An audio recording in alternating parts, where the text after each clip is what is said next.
Ya, sí se logra ver, ¿no? ¿Se logra ver cuando cambio? Ujú, sí, sí se logró ver. Ya, perfecto.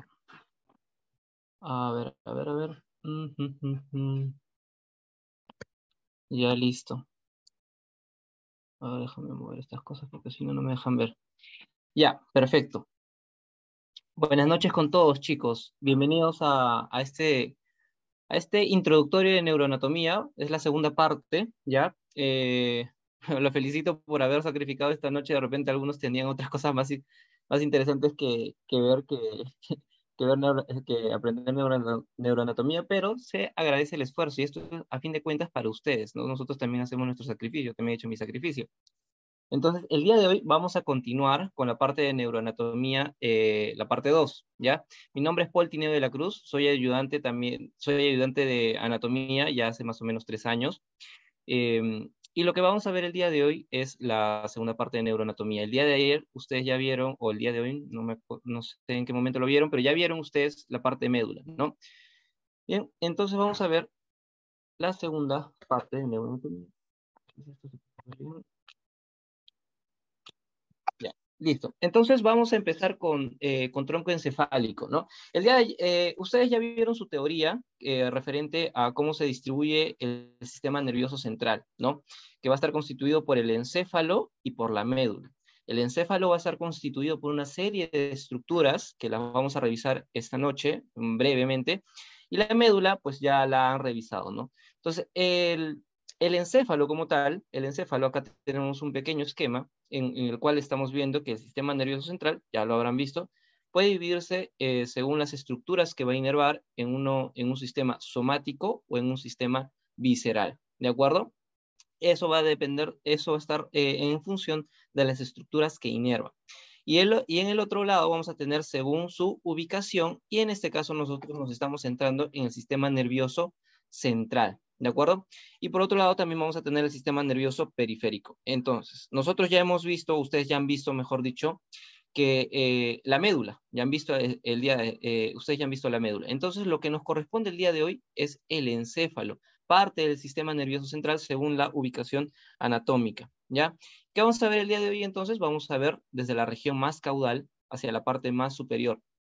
Entonces vamos a ver el tronco encefálico, el cerebelo y el cerebro con el cual vamos a terminar, ¿ya?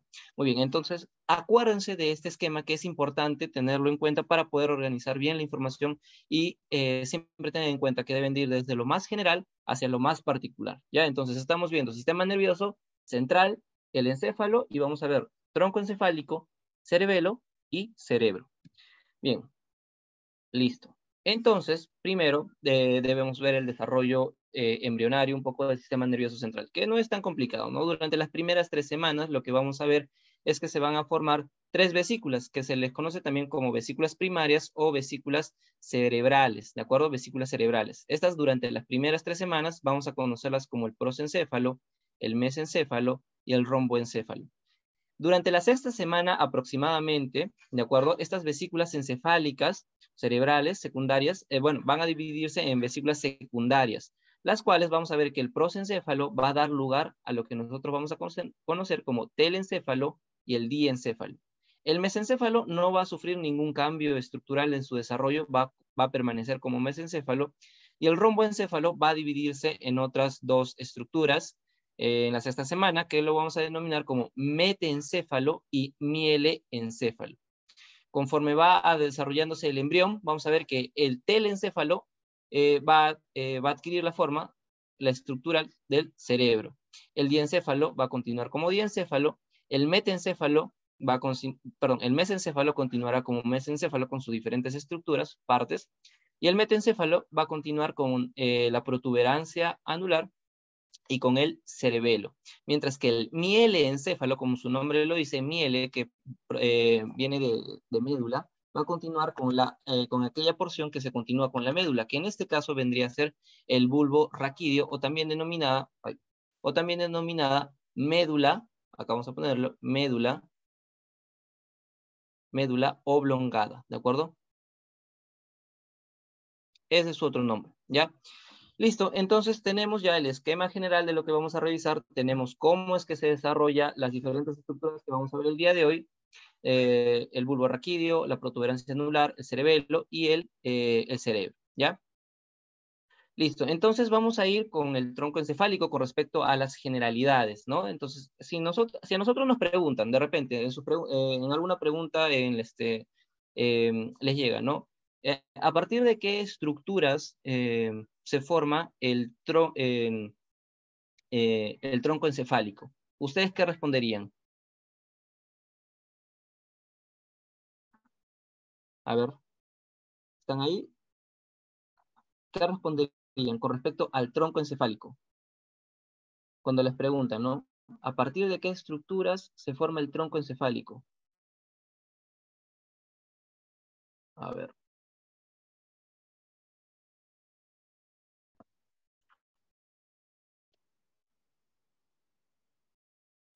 Muy bien, ¿ya? Muy bien, está bien. Me han dado dos respuestas. Por un lado me han dicho metencéfalo y mielencéfalo, que vendría a ser parte. Me han dado mesencéfalo y romboencéfalo. ¿Cuál sería entonces la respuesta correcta? En realidad la respuesta correcta, como estamos hablando de tronco encefálico, vendría a ser el mesencéfalo y romboencéfalo. O eso sería si estamos hablando de las estructuras o vesículas primarias. Pero si estamos hablando de vesículas ya secundarias, entonces tendríamos que incluir al mesencéfalo, metencéfalo y mielencéfalo. Porque el tronco encefálico, como lo vamos a ver en un momento, va a estar constituido por el mesencéfalo, la protuberancia anular y el bulbo raquídeo. Ya, entonces acuérdense, va a depender de la pregunta, si estamos hablando de vesículas primarias o vesículas secundarias. Si nos dicen, si en la pregunta, en las alternativas nos colocan, ¿no? ¿De qué vesículas primarias emergen? Entonces nosotros respondemos, ustedes responden, mejor dicho, mesencéfalo y romboencéfalo. Si les preguntan vesículas secundarias, mesencéfalo y las divisiones del romboencéfalo, que vendrían a ser el metencéfalo y el mielencéfalo, ¿ya? Entonces ya, está bien, están atentos, al menos 2 personas. A ver, continuemos. Ya, entonces, ya hablando de forma general, el tronco encefálico, ¿de acuerdo? El tronco encefálico es un órgano infratentorial. ¿A qué me refiero cuando es infratentorial? Se va a encontrar por debajo de la tienda del cerebelo, que como estamos viendo en esta flecha roja, va a estar señalando a la tienda del cerebelo, que es una expansión meningia, ¿de acuerdo? Es una expansión de la meninges craneal. Recordemos que esta meninges craneal va a estar cubriendo acá, en esta imagen, acá abajo, en esta imagen vamos a ver que la tienda del cerebelo está cubriendo el cerebelo, ¿no? Entonces, nosotros vamos a denominar órganos infratentoriales a todas las estructuras que se van a encontrar por debajo de esta expansión meningia, que es la tienda del cerebelo. Y órganos supratentoriales a todas las estructuras que se encuentran por encima de esta tienda del cerebelo. Entonces, es un órgano infratentorial porque se encuentra por debajo de la tienda del cerebelo. ¿Dónde se va a ubicar? Se va a ubicar a nivel de la base del cráneo, se va a ubicar en la fosa craneal posterior, ¿ya? Recordemos que el cráneo va a tener 3 fosas, desde anterior a posterior. ¿Cuáles van a ser? Van a ser esta, que es la fosa craneal anterior, la fosa craneal media, acá al lado, fosa craneal media, y por último, la fosa craneal posterior. El tronco encefálico se va a estar justamente posando a nivel de esta porción que se conoce como el clivus, a este nivel, ¿de acuerdo? Ahí es donde se va a estar posando. Si nosotros nos damos cuenta, va a estar en relación con parte del seno esfenoidal, ¿de acuerdo? Este vendría a ser el seno esfenoidal y está casi en relación con el tronco encefálico. Entonces recordemos, órgano infratentorial, ubicación, fosa craneal posterior. ¿Cuáles van a ser los límites? Los límites van a ser en la parte superior y en la parte inferior, ¿ya? En la parte superior va a estar limitado por la cintilla óptica, como lo estamos viendo acá. La cintilla óptica se va a formar a partir del quiasma óptico. Este quiasma óptico, evidentemente, se forma a partir de los nervios ópticos. Vienen los nervios ópticos, forman una estructura cuadrilátera que vamos a denominarla como el quiasma óptico, y estas van a formar las cintillas ópticas que van a ir hacia la parte posterior, rodeando el mesencéfalo. Entonces, arriba vamos a tener las cintillas ópticas. En la parte inferior, ¿cuáles van a ser el límite? El límite vamos a tener uno propio de la estructura del tronco encefálico y otra que va a estar relacionada con referentes óseos. Entonces, ¿cuál va a ser la estructura propia? Va a ser la extremidad inferior de la decusación piramidal, ¿ya? ¿Qué es la decusación piramidal? Son el conjunto de fibras que van a ir de un lado, del lado derecho, al lado izquierdo. Y eso es notorio. De hecho, se puede ver en varias estructuras de tronco encefálico cómo es que las fibras están pasando de un lado hacia otro lado y es como si estuviesen formando una especie de X, ¿ya? Entonces, límite inferior va a ser el borde inferior o la extremidad inferior de la decusación piramidal, ¿ya? Ese va a ser el límite inferior. ¿Qué otro punto de referencia podemos tomar? Los referentes óseos. Vamos a tener en cuenta el borde superior del atlas. Esa estructura de acá que están viendo, esta porción que está en un corte sagital, vendría a ser el atlas, ¿ya? Entonces, ¿cuál va a ser el límite? Va a ser el borde superior del atlas. Recordemos que el atlas es el primer hueso de la columna vertebral, entonces no es complicado recordarse que va a ser el atlas, el borde superior del atlas, que va a ser el límite inferior. Luego vamos a tener al agujero magno, ¿ya? Si nosotros nos damos cuenta acá, estamos viendo justamente acá el agujero magno, ahí, a nivel de este punto. Acá se va a estar formando el agujero magno. Entonces, si nosotros somos bien acuciosos, porque a veces es importante también ser un poco curiosos con respecto a los referentes anatómicos, el borde superior del atlas y el agujero magno, ¿qué sucede? Tienen un pequeño espacio, el cual va a estar ocupado por estructuras tendinosas. A esa estructura se les conoce como el cuadrilátero o área cuadrangular osteotendinoso, ¿de acuerdo? Entonces, más que referente óseo, es un espacio el cual va a estar delimitando el borde inferior de la decusación, del tronco encefálico, ¿ya? Entonces, recordémonos de esos 4 puntos, perdón, de estos 3 puntos.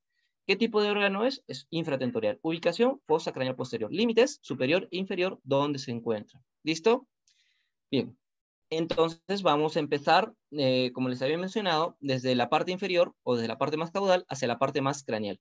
Vamos a empezar por la médula oblongada, el bulbo raquídeo o el mielencéfalo, también denominado, ¿ya? Tiene una estructura más o menos de 3 centímetros aproximadamente, y lo que vamos a ver es una continuación. Acá estamos viendo en esta estrella justamente la decusación piramidal, pero en la parte inferior, recordemos que acá estaba la, ¿cierto? Bajo de la decusación piramidal se encuentra la médula. Entonces, esta médula tenía un surco que era el surco anterior. Entonces, ¿qué vendría a ser la fisura medial? No es más que la continuación de ese surco anterior, ¿de acuerdo? Entonces, se ve interrumpida, ¿sí? Por la decusación piramidal, pero no es más que la continuación, ¿ya? Entonces, a los lados de esa fisura media, ¿de acuerdo? De esa fisura media, vamos a tener lo que se conoce como las pirámides vulvares. Por estas pirámides vulvares van a estar pasando fibras justamente de la vía piramidal, que son fibras corticoespinales, es decir, que están yendo desde la corteza, ciertas áreas, hasta la médula. Entonces, eso es justamente ese relieve que genera el pase de estas fibras de la vía piramidal, generan una especie de elevación que se le conoce como las pirámides vulvares. Luego vamos a tener el surco anterolateral, que es este acá, está punteado, también denominado surco preolivar, ¿de acuerdo? Y les voy a decir en un momento por qué se llama surco preolivar. Entonces vamos a tener este surco anterolateral. ¿Hay alguna pregunta? No, es la asistente. Si tienen preguntas, las hacen nomás, chicos, ¿ya? Entonces vamos a tener este surco anterolateral. ¿Por qué es importante este surco anterolateral? Porque a partir de ahí van a emerger unos filetes que vendrían a ser la emergencia aparente de los nervios craneales. En este caso va a tener su emergencia aparente el 12º nervio craneal. Entonces, ¿dónde va a surgir? Surge en el surco anterolateral o en el surco preolivar. ¿Listo? Luego vamos a tener un poquito más lateralizado, más lateral al surco anterolateral, que es la oliva vulvar. Por eso les mencionaba o les comentaba que este surco anterolateral se le conoce también como el surco preolivar. Preolivar. ¿Por qué? Porque está antes de la oliva, por eso se llama surco preolivar. Esta oliva vulvar va a tener unas dimensiones más o menos de 1.5 centímetros a 0.5 centímetros en sentido antero-superior, ¿ya? Luego vamos a tener por detrás de la oliva vulvar, vamos a tener al surco posterolateral, que es este de acá, punteado morado. Este surco posterolateral, adivinen también cómo se va a llamar. Se va a llamar surco retroolivar. sencillo, ¿no? Retroolivar, porque va a estar detrás de la oliva vulvar. ¿Y por qué es importante este surco retroolivar? Porque por este surco va a estar pasando el 9º nervio craneal, el 10º nervio craneal y el 11º nervio craneal, que vendrían a ser el glossofaringio, el vago y el espinal accesorio. Van a estar pasando en ese orden, desde superior a inferior.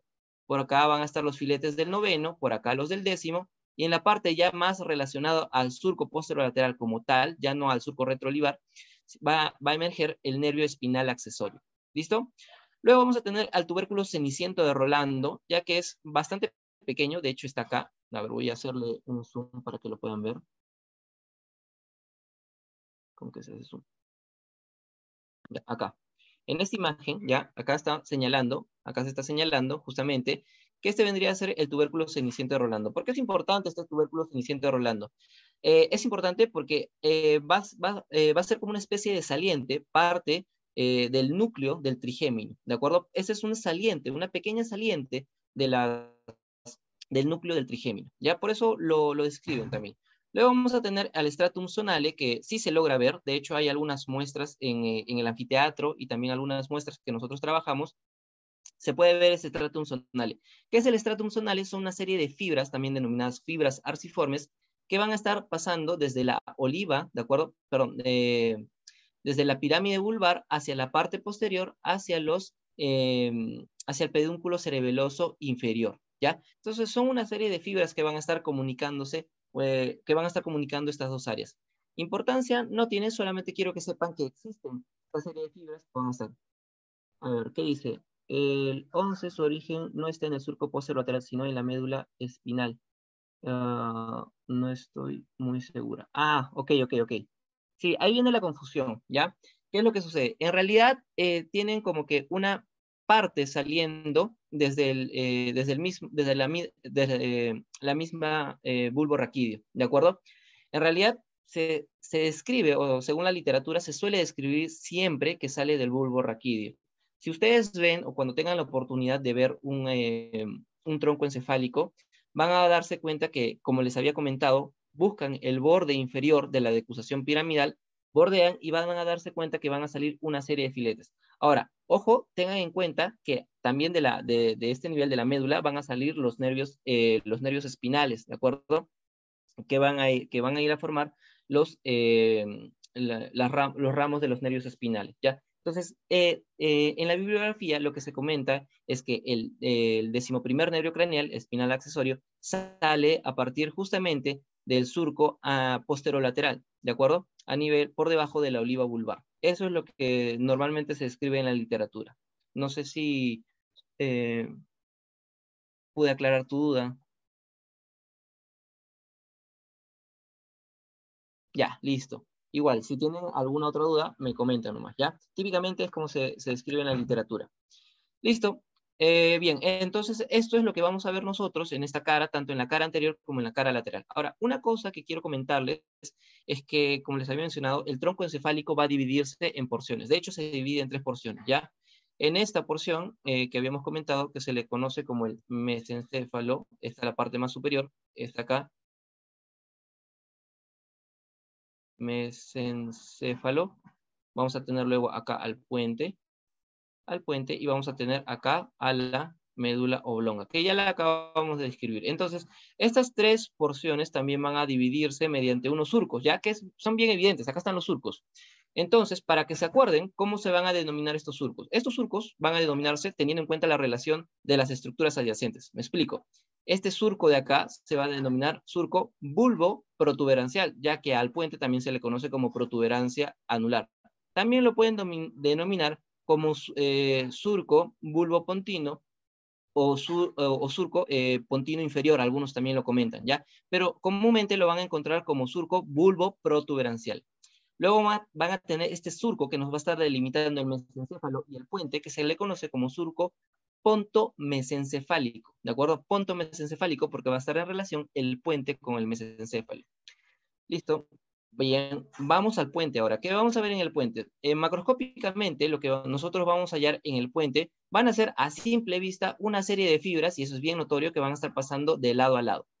Lo otro que vamos a ver también es una gran depresión que se encuentra justamente acá, ¿ya? Esta gran depresión por donde se va a posar la arteria basilar. Ahora, quiero comentarles que la arteria basilar no deja esa marca, ¿ya? No deja esa marca, debido a que el recorrido de la arteria basilar va a ir en un sentido más o menos como una especie de cono trunco, en ese sentido. Pero sin en cambio, el surco basilar, tiene un sentido diferente a la posición que adquiere la arteria basilar. Entonces, es como un detalle, ¿no? No piensen que ese surco se forma por el pase de la arteria basilar, sino que es un surco que normalmente se forma por producto del desarrollo embrionario, ¿ya? Entonces, esas fibras que nosotros vamos a encontrar a nivel del puente van a dividirse en tres porciones: fibras superiores, medias e inferiores. Las fibras superiores van a estar yendo en la parte superior por encima de este nervio, que vendría a ser el nervio trigémino, ¿de acuerdo? El quinto par craneal. Van a estar pasando por encima de ese quinto par craneal, van a estar pasando las fibras superiores. Las fibras medias van a pasar por debajo, acá como lo estamos viendo, van a pasar por debajo del quinto nervio craneal. Y las fibras inferiores van a pasar justamente entre las fibras medias, yendo desde un lado hacia el otro lado, ¿de acuerdo? Entonces, ese va a ser el recorrido de estas fibras. Y sí se nota, son bien notorias cuando nosotros vamos a recorrer, cuando van a ver alguna muestra de encéfalo. Bien, a las porciones laterales también, laterales al surco basilar, se les conoce como rodetes pontinos. Es decir, vamos a tener un rodete pontino del lado derecho y un rodete pontino del lado izquierdo. Tenemos dos rodetes pontinos, ¿ya? Entonces, acá que vamos a ver justamente la emergencia del quinto nervio craneal, a este lado, a este lado. Acuérdense que el quinto nervio craneal va a surgir a partir de las partes laterales del puente, del puente, ¿ya? Listo. Hace un momento les había comentado, y acá quiero hacer un hincapié con respecto a la emergencia aparente de los nervios craneales, y es que comúnmente en la literatura se dice que surgen a partir de los surcos, ¿no? Por ejemplo, acá tenemos el sexto nervio craneal que está saliendo por encima de la pirámide. Acá tenemos al séptimo y al octavo nervio craneal, que van a estar saliendo por encima de la oliva vulvar. Y acá tenemos al octavo nervio craneal, que también sale más o menos un poquito más lateralizado por encima de la oliva vulvar. ¿Qué es lo que sucede? Hay investigaciones, y ya eso está bien documentado, que en realidad la emergencia aparente es a partir del puente o de la protuberancia, es decir, que no salen del mismo surco. Pero hay algunos docentes todavía que me comentan eso, ¿no? Que salen directamente del surco. Así es que, hecha la aclaración, les estoy comentando que si su docente les menciona que sale del mismo surco, pues háganle caso, porque al final de cuentas es nota, ¿no? Pero quiero que tengan en cuenta que en realidad no es así. Ustedes lo van a ver en algunas muestras, de hecho, que salen directamente por encima, a nivel del puente, ¿ya? No exactamente en el surco, ¿ya? Eso es con respecto a los nervios, con respecto a la emergencia aparente de los nervios craneales. Listo, el mesencéfalo. ¿Qué vamos a ver en el mesencéfalo? En el mesencéfalo ya hemos visto la emergencia del 12º, del noveno, del décimo, del 11º, del sexto, del séptimo, su intermediario, del octavo y del quinto. Entonces ahora vamos a ver que aquí, a nivel del surco más o menos, del surco pontomesencefálico, van a salir otros nervios craneales, que va a ser el tercero y el cuarto, ¿ya? Acá hay una peculiaridad. El tercer nervio craneal sale por delante, ¿ya? Va a salir por delante, y lo voy a mencionar por qué parte. Y el cuarto nervio craneal sale en la parte posterior. De hecho, el cuarto nervio craneal es el único que sale de la cara posterior del tronco encefálico. Entonces, ¿qué vamos a ver acá? Vamos a ver estas dos estructuras que están por debajo de las cintillas ópticas, que van a estar conectando justamente el puente con el cerebro. Entonces, a estas se les conoce como pedúnculos cerebrales, ¿de acuerdo? No confundir con pedúnculos cerebelosos, que son los pedúnculos que van a estar relacionando el cerebelo con las diferentes porciones del tronco encefálico. Acá tenemos el pedúnculo cerebral que relaciona el puente con el cerebelo, ¿ya? De hecho, por aquí van a pasar algunas fibras de la vía piramidal. Luego, entre estos dos pedúnculos vamos a tener nosotros un espacio que es la fosa interpeduncular, ¿de acuerdo? O algunos también lo conocen como la fosita, el agujero ciego superior. El agujero ciego inferior justamente está acá, por encima, en relación con las dos pirámides vulvares. Y a esta la conocen a veces como la fosita ciega superior, ¿ya? A partir de esta fosita ciega superior o la fosita interpeduncular, va a emerger el tercer nervio craneal, ¿ya? Acá está la emergencia del tercer nervio craneal, también conocido como óculo motor. Luego vamos a ver que justamente en la parte posterior, acá lo ponemos, sale el cuarto nervio craneal, que también es conocido como el patético o el troclear. Entonces, acuérdense, quiero que de los nervios craneales se lleven al menos la idea de que varios de ellos, el sexto, el séptimo, el octavo, no salen directamente del surco punto mesencefálico, sino que salen directamente del puente. El quinto nervio craneal sí sale del puente. El décimo segundo nervio craneal sale del surco preolivar o del surco anterolateral. El noveno, el décimo y el 11 salen del surco retroolivar, ¿ya? Y el tercero sale de la fosita interpeduncular o de la fosita o del agujero ciego superior. Y en la parte, bueno, y el cuarto nervio craneal sale de la cara posterior. Es el único nervio craneal que va a salir de la cara posterior del tronco encefálico, ¿ya? Listo, entonces nosotros hemos visto, me he encargado de describirles qué es lo que se encuentra a nivel de la cara anterior del tronco encefálico. Ahora, ¿qué es lo que vamos a encontrar en la cara posterior del tronco encefálico? Son esta serie de estructuras. Vamos a tener, primero, vamos a empezar desde el mesencéfalo, o sea, hemos ido de sentido ascendente en sentido ascendente y ahora vamos a ir en sentido descendente, pero en la cara posterior, ¿ya? Entonces, en el mesencéfalo, en la cara posterior, vamos a tener a los colículos, ¿de acuerdo? O también conocidos como tubérculos. Vamos a tener a los colículos superiores o tubérculos superiores o anteriores. Este vendría a ser el superior o anterior y este vendría a ser el inferior. Miren, acá justamente lo que les comentaba, ¿no?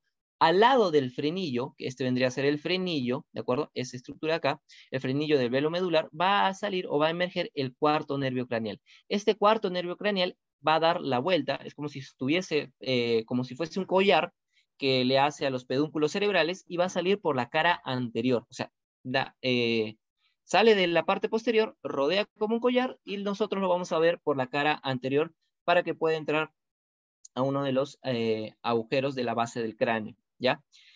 Listo, tenemos eso, tenemos el frenillo, ¿de acuerdo? Tenemos el frenillo. Luego, a nivel del puente, ¿qué es lo que sucede? A nivel del puente es bien gracioso en la cara posterior porque como estamos viendo, hay un, ¿de acuerdo? Hay un espacio que va a estar justamente relacionando tanto el puente como parte de la... Acá, estas líneas punteadas. Ah, no se me escucha muy bien. A ver, ¿me escuchan? Hola, hola. Sí, pues sí te escucha bien ahorita. Justo antes no se te escuchaba un poco entrecortado, pero ahora está bien. Ah, ya, ya, ya. Listo, listo. Ya está bien, perfecto. Cualquier cosa me avisan, chicos, si no me va a quedar hablando y no se va a entender nada de lo que estoy diciendo. Ya. Entonces, como les comentaba, en la parte posterior, el puente, bueno, el puente y la médula oblongada van a compartir un espacio, ¿de acuerdo? Ese espacio es una cavidad que se le conoce como el cuarto ventrículo, ¿ya?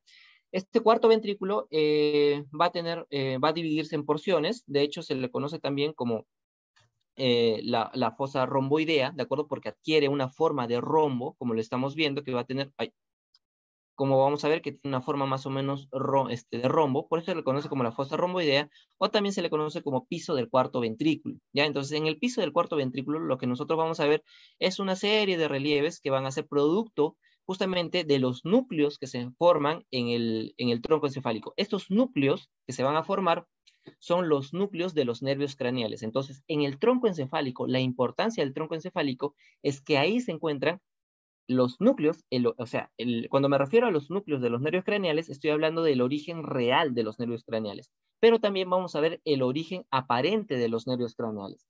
Entonces, el tronco es un órgano muy importante porque además de encontrarse los nervios craneales, los núcleos propios y la emergencia aparente, se encuentran núcleos relacionados con la respiración y relacionados con la función cardíaca, ¿de acuerdo? Por eso es importantísimo también el tronco encefálico. Está relacionado prácticamente con varios aspectos de la vida visceral, ¿ya?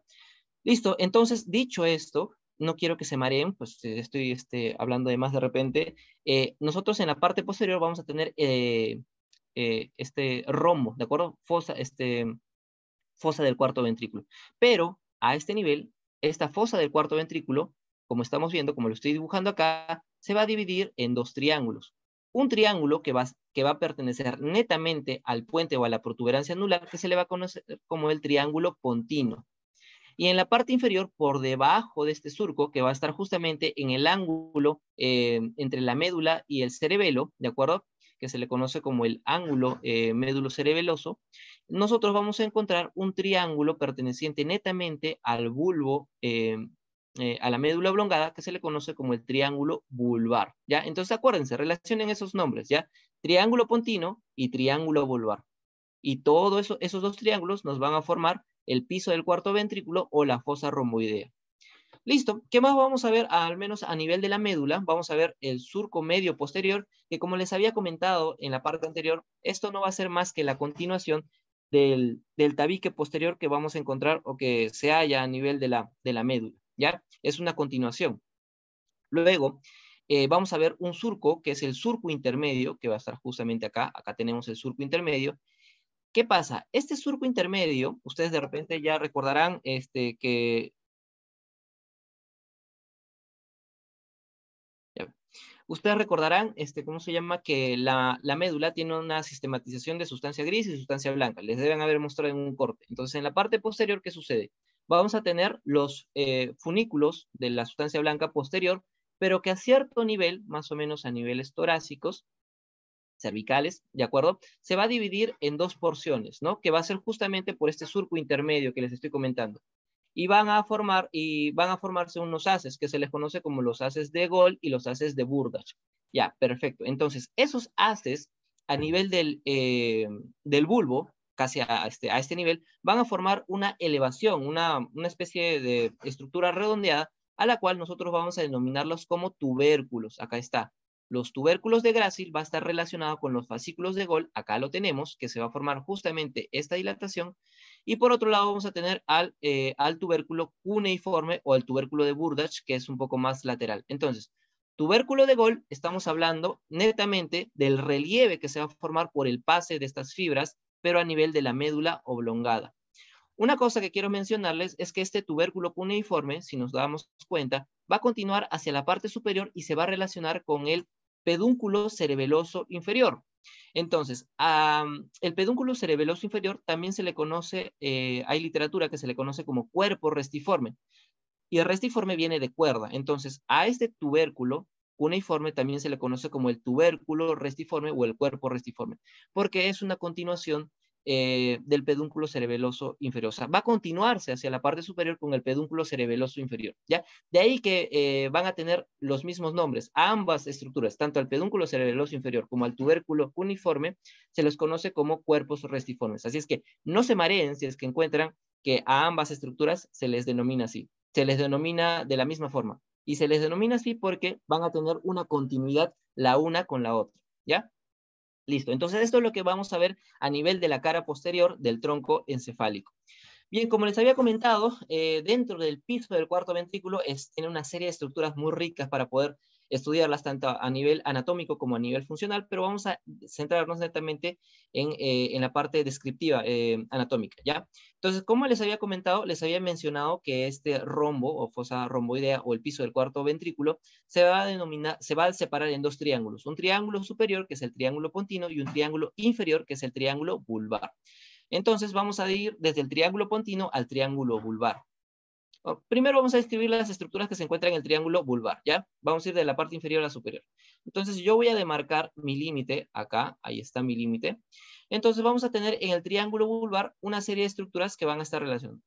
Acuérdense que todos los relieves que ustedes van a ver a nivel del tronco es producto o de los núcleos o de la serie de fibras que van a estar pasando por este tronco. Entonces, por un lado vamos a tener a este surco, ¿de acuerdo? Este surco, que es el surco medio, ¿ya?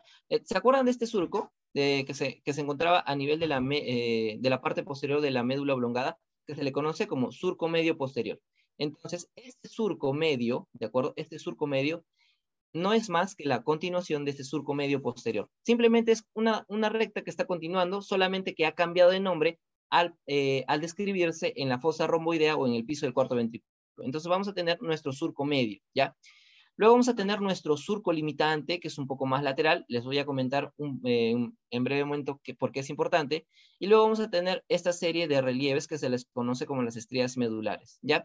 Estas estrías medulares también se les conoce como estrías acústicas, ¿ya? Estrías acústicas, por el cual van a llegar a un tubérculo o un ganglio acústico que se encuentra justamente en este ángulo, las cuales van a estar llevando información auditiva. ¿Listo? Bien, en la parte del triángulo vulvar, lo que nosotros vamos a ver es primero un relieve, ¿ya? Vamos a hablar del relieve. Vamos a ver, este relieve se forma acá, que es el trígono del hipogloso. Cuando nosotros nos referimos al trígono del el relieve que genera el 12º nervio craneal. A ese trígono del hipogloso también se le conoce como ala blanca interna, ¿ya?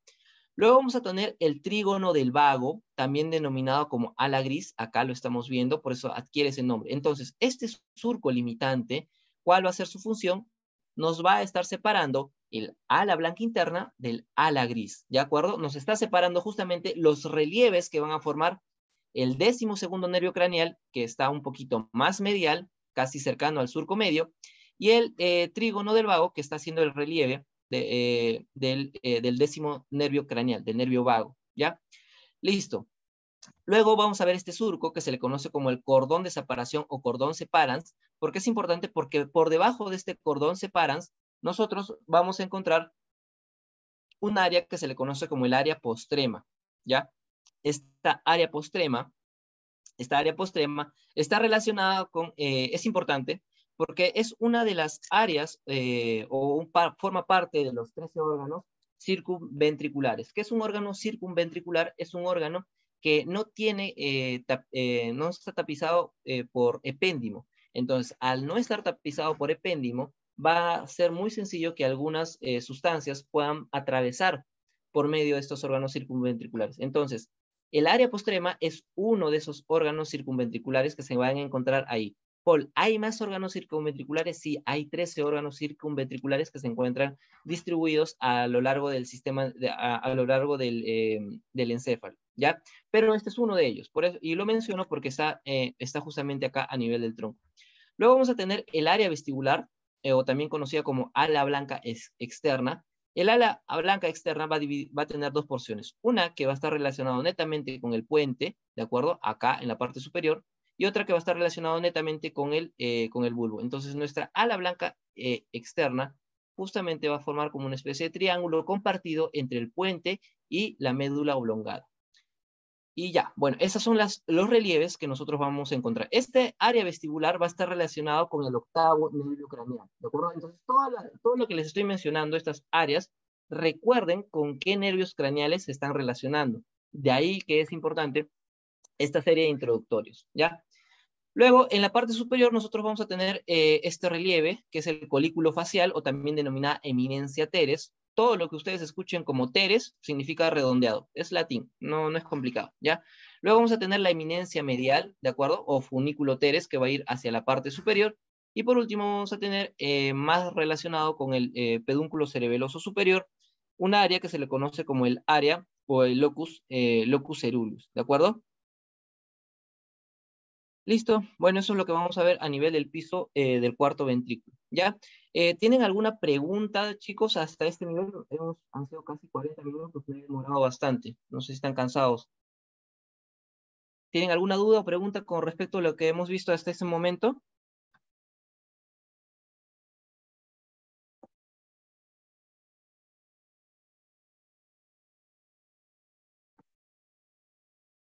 ¿No hay dudas, no hay preguntas? ¿O qué estarán haciendo?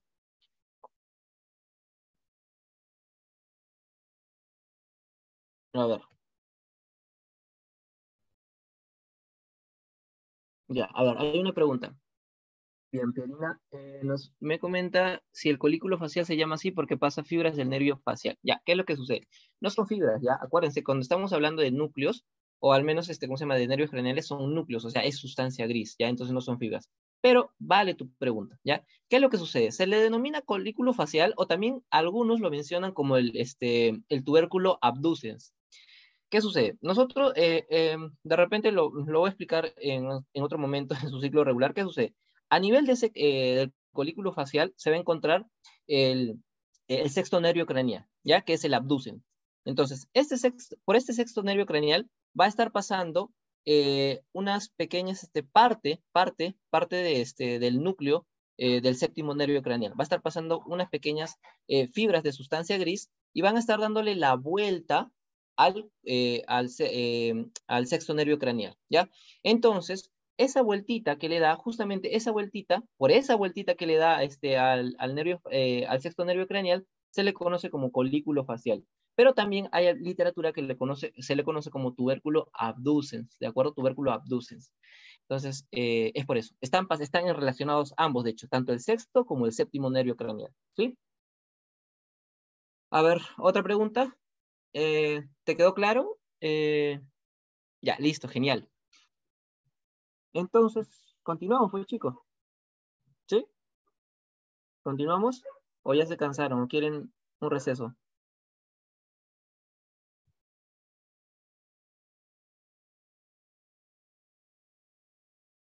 Ya, a ver. No dicen nada, me preocupan, chicos. Creo que estoy solo acá. Ya, seguimos ya. A ver, voy a refrescar mi garganta un rato. Ya, listo. Ya, si no hay preguntas, vamos a continuar. Bien, entonces vamos a ir con cerebelo, ¿de acuerdo? Ya, a ver, como pregunta general, em, ¿qué vesículas primarias, ya, ojo, estoy hablando primarias, van a formar el cerebelo? A ver, respóndame. Denme ánimos, chicos, si no me voy a entristecer después.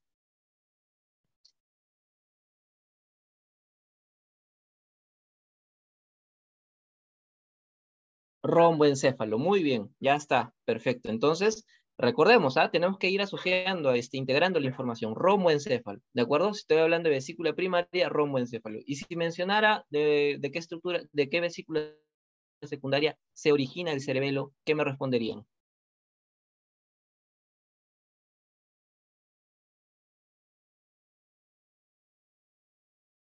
Metencéfalo. Ajá, metencéfalo. Muy bien, exacto, metencéfalo. Bien, bien, bien. Bien. Tres personas me han respondido, está bien. Bien, entonces vamos a empezar con cerebelo. Ya, entonces acá, ahí, cerebelos. Ya, este esquema ya no lo voy a explicar, pues porque ya lo he mencionado, ¿no? Entonces el cerebelo va a formar parte justamente del encéfalo como tal y va a formarse de la vesícula secundaria denominada metencéfalo. De ahí también se forma la protuberancia anular, dicho sea de paso, ¿ya? Entonces, conceptos generales. Ya saben que es un órgano infratentorial porque va a estar por debajo de la tienda del cerebelo. No me voy a explayar más en eso. Se encuentra en la fosa craneal posterior, acá lo estamos viendo, se encuentra ahí, ya sabemos cuáles son las fosas craneales, anterior, media, posterior.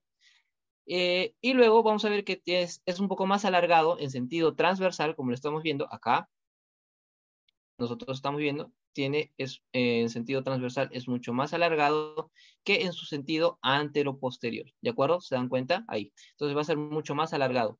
El cerebelo es una estructura más o menos aplanada en la cual nosotros vamos a ver que la parte superior es planita, pero la cara inferior es un poquito más abultada. ¿De acuerdo? Va a tener unas dimensiones de ancho, como lo habíamos mencionado, de 10 centímetros. Acá está, 10 centímetros.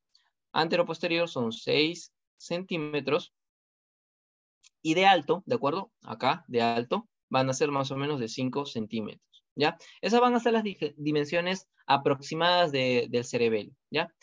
¿Qué más? Entonces, ya tenemos en cuenta cómo vamos a estudiar el cerebelo. Hay varias formas de estudiar el cerebelo, ¿ya? Pero vamos a ver primero cara superior y cara inferior. Tenemos que aprender a reconocer cuál es la cara superior e inferior. La cara superior es mucho más lisa, es más plana, ¿de acuerdo? No hay relieves. De hecho, esta imagen que les había mencionado hace un momento está acá, en la cual se puede diferenciar el vérmix del resto de los lóbulos del cerebelo, está mal graficado. No se puede diferenciar, es difícil, ¿de acuerdo? Esta imagen es mucho más fidedigna con respecto a cómo se puede diferenciar, cómo se ve la cara superior. Es casi indistinguible la porción central, que se le conoce a esta es la porción central, que se le conoce como vérmix, ¿de acuerdo? Vérmix. Es casi indistinguible con el resto del cerebelo. Eso es en la cara superior, es planita, planita, planita. Ahora, ¿por qué es planita? Bueno, hace contacto pues con el lóbulo occipital, ¿no? No contacto directo, ya que por encima de este se va a encontrar la tienda del cerebelo, pero por eso adquiere esa forma más o menos plana. Siendo en cambio, en la parte inferior, como estamos viendo acá, en la cara inferior, tiene una forma más abultada, ¿de acuerdo? Es como si fuese una especie de pan que se va a posar justamente en la fosa craneal posterior. Y tiene como estos dos relieves, estos de acá. Estos lóbulos cerebelosos van a formar este relieve. Y a diferencia de la cara superior, el vérmix sí se nota claramente en la parte inferior, pero no se va a notar como lo estamos viendo acá. De hecho, para nosotros ver el vérmix, tenemos que separar ambos hemisferios cerebelosos y recién vamos a ver nosotros el vérmix, ¿ya? Entonces, quiero que tengan en cuenta esas diferencias. En la parte superior nosotros vamos a ver la línea que va a estar constituida por el vérmix, que ya les mencioné que no se nota muy bien, pero en la cara inferior sí se nota mejor, ¿ya? Y vamos a ver que va a tener un borde circunferencial en la parte en las caras. En la cara inferior vamos a ver que esa depresión que se genera al abrir ambos hemisferios cerebelosos se le conoce como vallécula, es decir, como una especie de valle, ¿de acuerdo? Como una especie de valle. Luego, en la cara anterior, ¿qué es lo que nosotros vamos a ver? Vamos a ver al velo medular superior, al velo medular inferior, y también vamos a ver a la amígdala o al paraflóculo ventral. El velo medular superior va a ser una continuación con el tronco. De hecho, va a estar relacionado bastante con el tronco. Ya lo vamos a ver en un momento. Y el velo medular inferior también va a estar relacionado con el tronco encefálico. Es decir, son como una especie de expansiones. Tanto el velo medular superior como el inferior van a formar el techo del cuarto ventrículo. Cuando los ventrículos, en general, los ventrículos son espacios cerrados, ¿de acuerdo? Confinados. Y entonces, como son estructuras cerradas, en el caso del cuarto ventrículo, el techo va a estar constituido en parte por el velo medular superior y por otra parte por el velo medular inferior. Ya. Otra cosa que quiero mencionarles es que en la cara anterior, ¿de acuerdo? Acá, vamos a ponerlo acá, esta es la cara anterior, ¿de acuerdo? Cara anterior, cara anterior. Y esta va a ser la cara posterior, ¿de acuerdo? Ahora, esta cara anterior, nosotros estamos dando cuenta que está formando una especie de escotadura, ¿no? Una especie de depresión. A esta región, a esta escotadura, se le conoce como la escotadura marsupialis. Marsupialis. Y en la parte posterior, esa escotadura que se genera, se le conoce como la escotadura semilunaris. Semilunaris. ¿De acuerdo? Entonces vamos a tener esas tres depresiones. Acuérdense, la vallécula o escotadura vallécula que se ve solamente en la cara inferior, en la cara anterior se ve la escotadura marsupialis y en la cara en la parte posterior se va a ver la escotadura semilunaris. Ahora, ¿cómo pueden acordarse? Simple, son dos, ¿no? Escotadura marsupialis y semilunaris. Miren, la parte posterior del cerebelo tiene la forma de una especie de semiluna. ¿Se dan cuenta? De una media luna. Por eso le denominaron escotaduras semilunaris, ¿ya? Entonces, acuérdense eso, ¿no? No es complicado recordarse los nombres en anatomía, simplemente es darle sentido.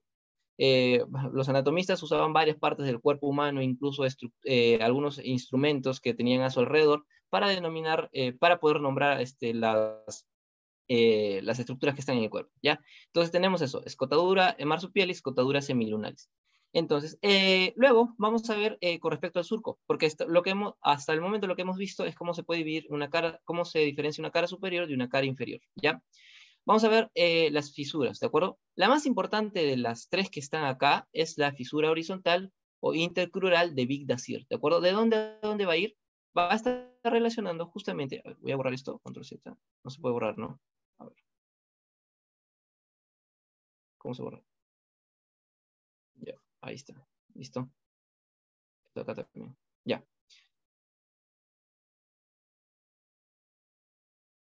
Ya. Entonces, la cisura horizontal. La cisura horizontal nos va a estar delimitando justamente la cara superior de la cara inferior y va a estar pasando justamente por acá. Esta vendría a ser nuestra escotadura, o no, perdón, nuestra fisura horizontal o la gran cisura horizontal de Big Dazir, ¿ya? Que nos va a estar delimitando un lóbulo superior y un lóbulo inferior. Luego vamos a tener la fisura primaria, que es esta acá, que se va a encontrar acá, esta fisura primaria, que también nos va a estar delimitando los lóbulos, ¿de acuerdo? Lóbulo anterior del cerebelo, lóbulo posterior del cerebelo. Y por último vamos a tener una fisura posterolateral, que no se ve acá, no se ve acá. La fisura posterolateral, acá lo voy a colocar, va a estar separando el lóbulo,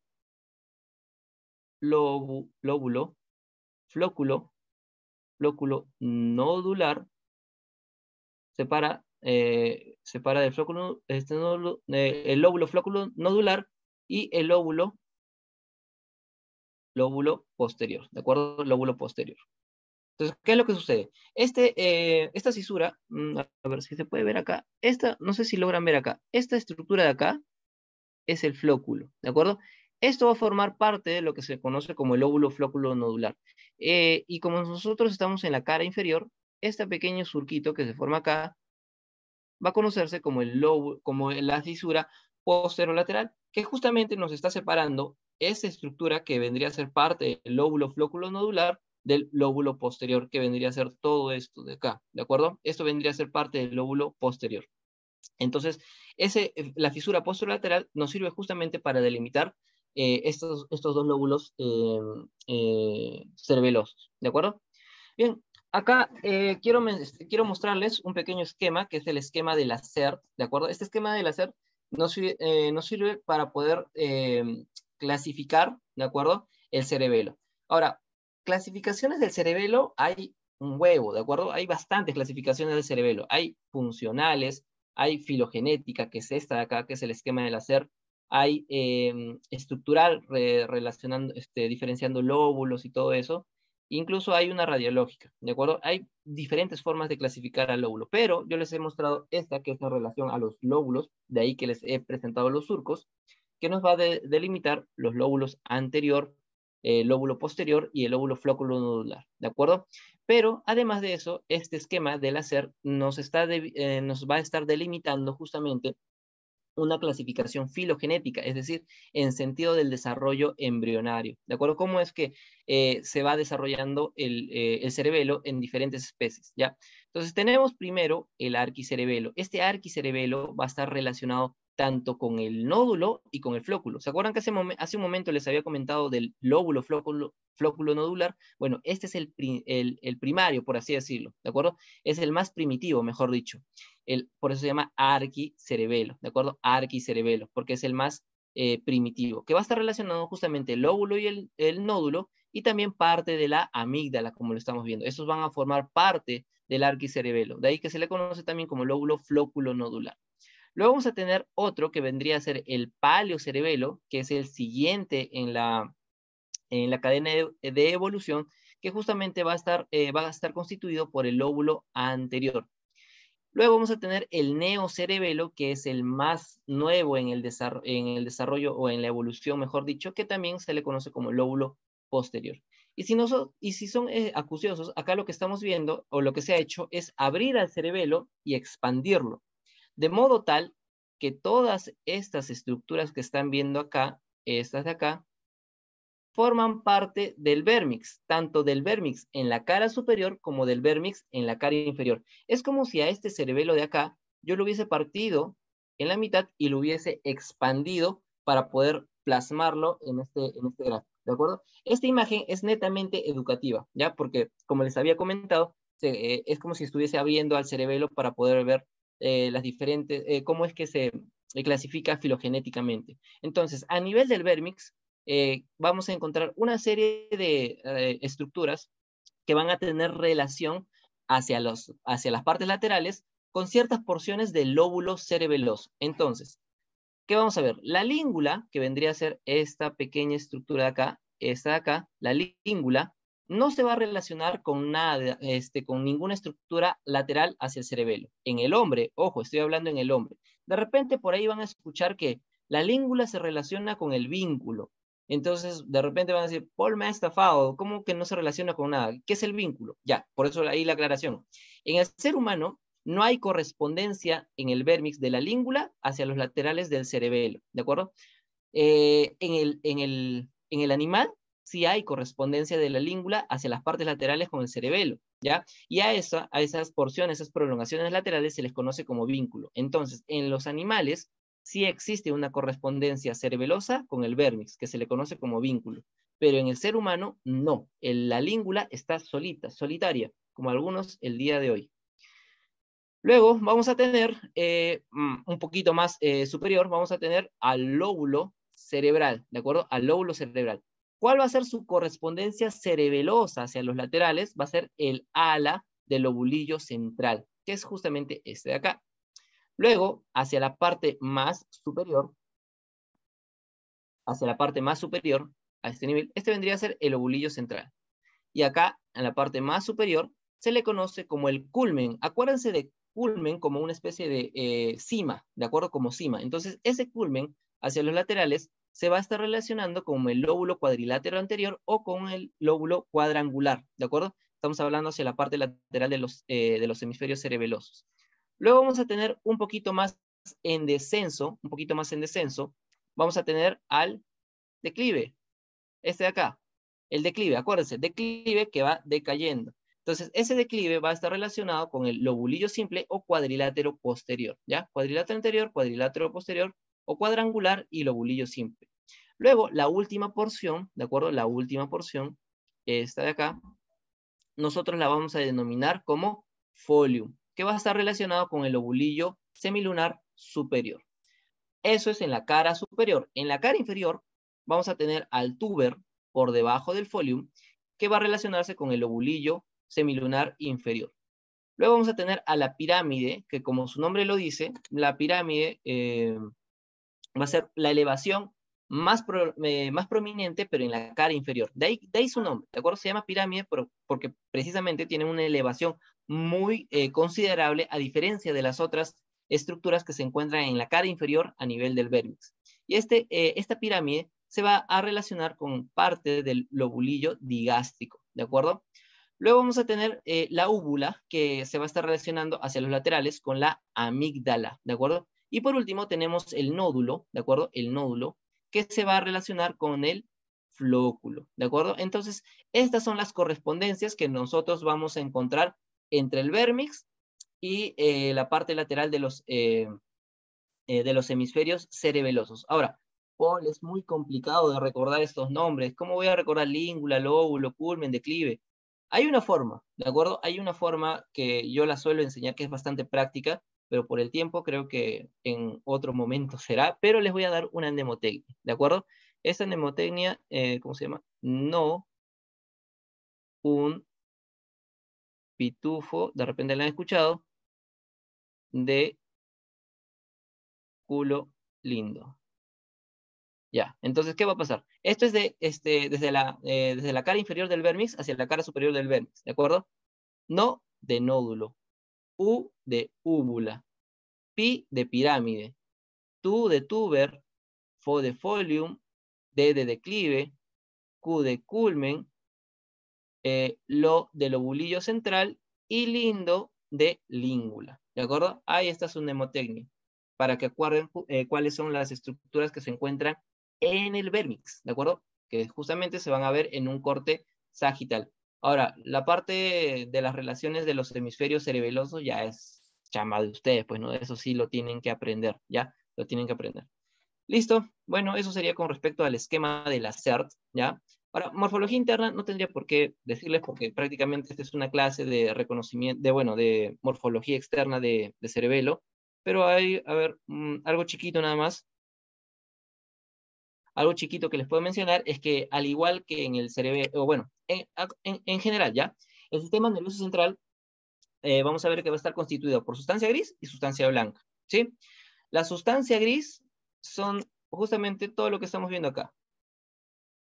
Y la sustancia gris no se encuentra únicamente en la parte externa o en la periferia del sistema nervioso central, sino que también vamos a tener sustancia gris en la parte interna, ¿de acuerdo? Que van a estar formando núcleos, tanto en el cerebelo, en el tronco, que ya les había mencionado, ¿no? Que es el núcleo de los nervios craneales, y a nivel del encéfalo, a nivel del cerebro, también van a haber núcleos de parte interna que van a estar constituidas de sustancia gris.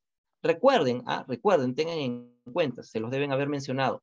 ¿Qué es la sustancia gris? Alguien que me responda. ¿Qué es la sustancia gris? ¿Qué es la sustancia gris? Les estoy preguntando.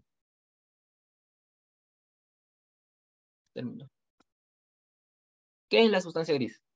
A ver, un valiente. Somas, exactamente, son somas, ¿ya? Entonces, al ser somas, al ser cuerpos neuronales, lo que hacen, ellos se van a encargar justamente de recepcionar, bueno, de transmitir, no transmitir, sino que dentro de estos cuerpos van a formar la sustancia gris. ¿Y la sustancia blanca qué va a hacer? ¿Qué es la sustancia blanca? ¿Qué parte de la neurona es la sustancia blanca?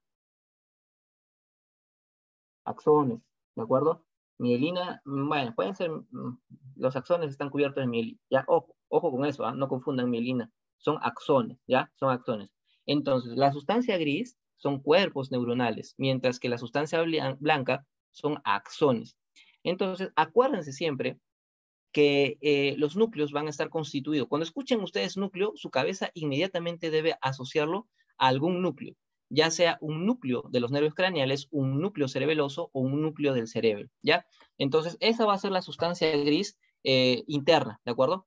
Entonces, la sustancia gris nosotros lo vamos a ver en el... ¡Ay, caramba! Nosotros lo vamos a ver en el cerebro, en la corteza cerebelosa, pero también la vamos a ver los núcleos cerebelosos. ¿Y cuáles van a ser estos núcleos a nivel del cerebelo? Vamos a tener tres, ¿ya? Se agrupa en tres. Esto se agrupa como uno solo. Vamos a tener por un lado el núcleo dentado, y si se dan cuenta, en un corte transversal, se puede ver justamente esta forma aserrada, que es como si fuese un dientecito, ¿no? Hay algunas muestras, yo a veces le digo con el núcleo de la garra, porque en algunos cortes se puede ver como una especie de manito que está jalando, ¿no? Pero más o menos tiene esa forma, ¿ya? Tiene como una especie de disposición aserrada, como una especie de dientes, de ahí su nombre, ¿no? Núcleo dentado. Luego vamos a tener a los núcleos interpuestos, o también denominados interpósitos. Vamos a tener al emboliforme y globoso. Por un lado vamos a tener a este nivel, acá va a estar el emboliforme y acá vamos a tener al globoso, ¿de acuerdo? Y luego vamos a tener al fastigio, que es justamente el que se encuentra netamente, ojo con eso, ¿eh? Netamente se encuentra a nivel del vérmix, en la parte interna, ¿ya? Acá se va a encontrar, este es el núcleo fastigio, ¿de acuerdo? Fastigio, que se encuentra, es el único que se encuentra a nivel del vérmix, justamente en el vérmix, en la parte central. Ahora, como les había comentado, la distribución o la clasificación del cerebelo se puede hacer de diferentes formas. Entonces, una de esas formas es teniendo en cuenta los núcleos cerebelosos, ¿ya? Pero no vamos a ahondar en ello, será tema de discusión en algún momento. Y la sustancia blanca, ¿cómo va a estar distribuida? Se le va a conocer a la distribución en el cerebelo de la sustancia blanca como centro medular del cerebelo, o también conocido como árbol de la vida, ¿no? En este corte, si nosotros vemos, esto vendría a ser como si fuese el tronco, esta sustancia blanca, y acá lo que está saliendo hacia los laterales como si fuese una especie de ramillitas que van a formar las hojas. De ahí que se le conoce como el árbol de la vida. Ahora, ¿cuántos árboles de la vida hay? El árbol de la vida, como lo estamos viendo, a ver, por ejemplo, en esta imagen de acá, en esta imagen, voy a agrandarlo.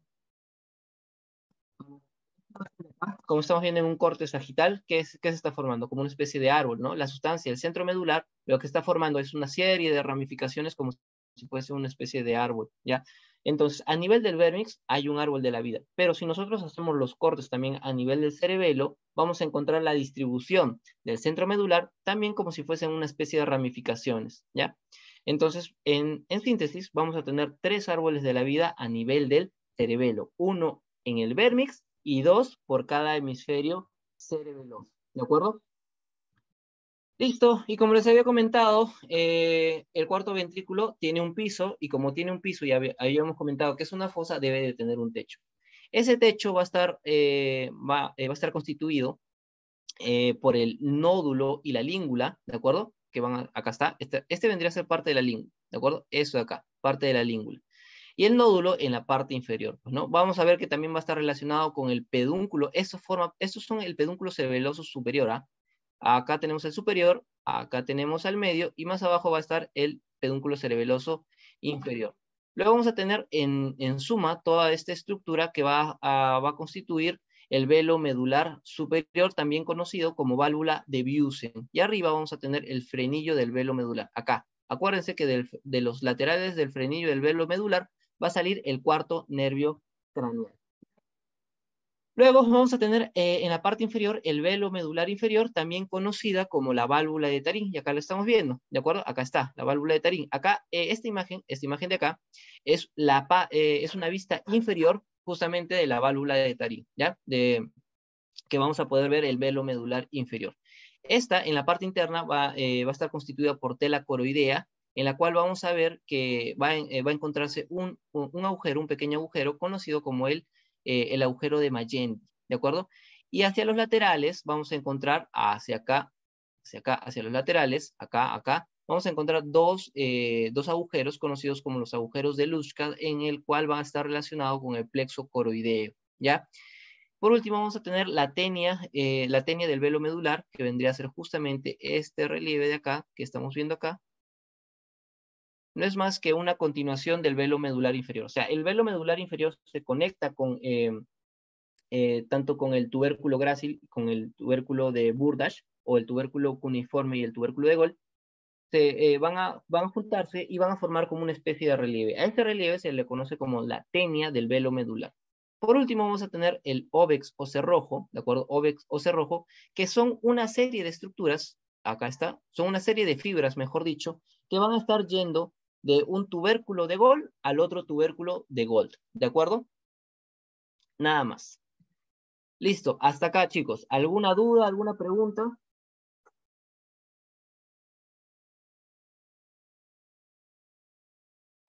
¿Algo que quiera mencionar?